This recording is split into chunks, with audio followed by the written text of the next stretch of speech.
সুপ্রিয় শিক্ষক শিক্ষিকা মণ্ডলী, আসসালামু আলাইকুম। অষ্টম NTRC এর প্রতিষ্ঠান প্রধান ও সহকারী প্রধান নিয়োগ পরীক্ষার সম্পূর্ণ ভাইবার প্রস্তুতি 2026।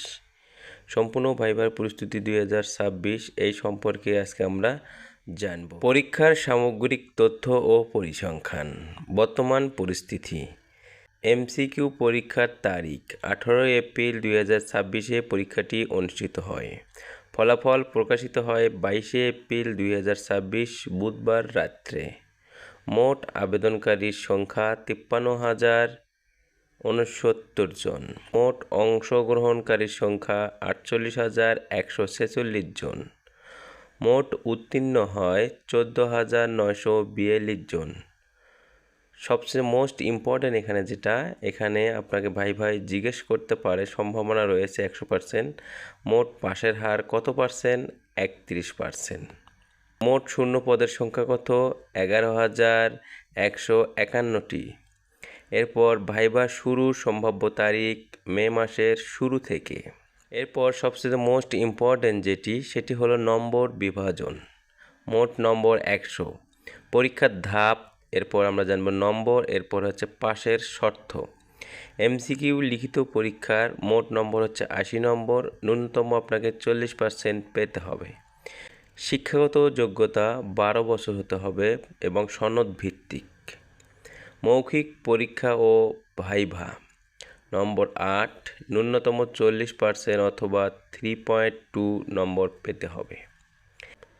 এরপর গুরুত্বপূর্ণ সতর্কতা।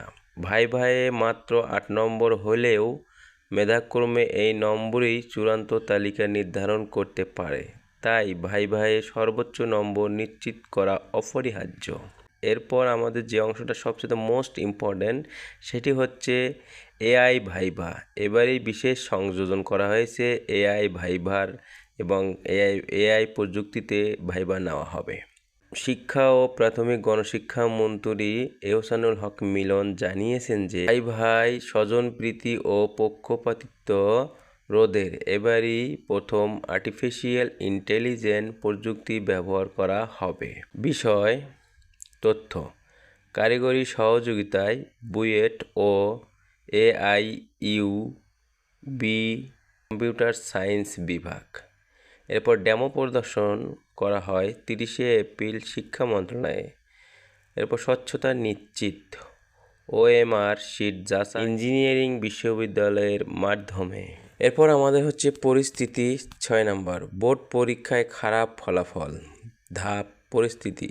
বোর্ড পরীক্ষায় আশানুরূপ ফলাফল না হওয়ায় অভিভাবক শিক্ষা অফিস উদ্বেগ প্রকাশ করেছেন। এরপরে হচ্ছে দায়িত্ব। দ্রুত একাডেমি মানোন্নয়ন ও ফলাফল পুনরুদ্ধার। এরপর পদক্ষেপ। প্রথম 15 দিন ডায়াগনস্টিক টেস্ট ও 16 থেকে 30 দিন শিক্ষক সভা ও রেমেডিয়াল ক্লাস এবং 31 থেকে 60 দিন উপস্থিতি ট্র্যাকিং এবং 61 থেকে 90 দিন ফলাফল মূল্যায়ন। এরপর ফলাফল। ধারাবাহিক মূল্যায়নের শিক্ষার্থীদের ফলাফলের ইতিবাচক পরিবর্তন আসবে। এরপর আমরা জেনে নেব বাল্যবিবাহ প্রতিরোধ। পরিস্থিতি। একজন মেধাবী ছাত্রীর বাল্যবিবাহ তথ্য পাওয়া গেছে। দায়িত্ব। শিক্ষার্থীর শিক্ষাজীবন রক্ষা করা এবং আইনি দায়িত্ব পালন করা। পদক্ষেপ। অভিভাবককে ক্ষতি ও আইনি ঝুঁকি বোঝানো এবং স্থানীয় প্রশাসন ইউপির সহায়তা শিক্ষার সুযোগ নিশ্চিত। ফলাফল। শিক্ষার্থীর শিক্ষাজীবন অটুট থাকবে এবং সমাজে বলিষ্ঠ বার্তা পৌঁছাবে।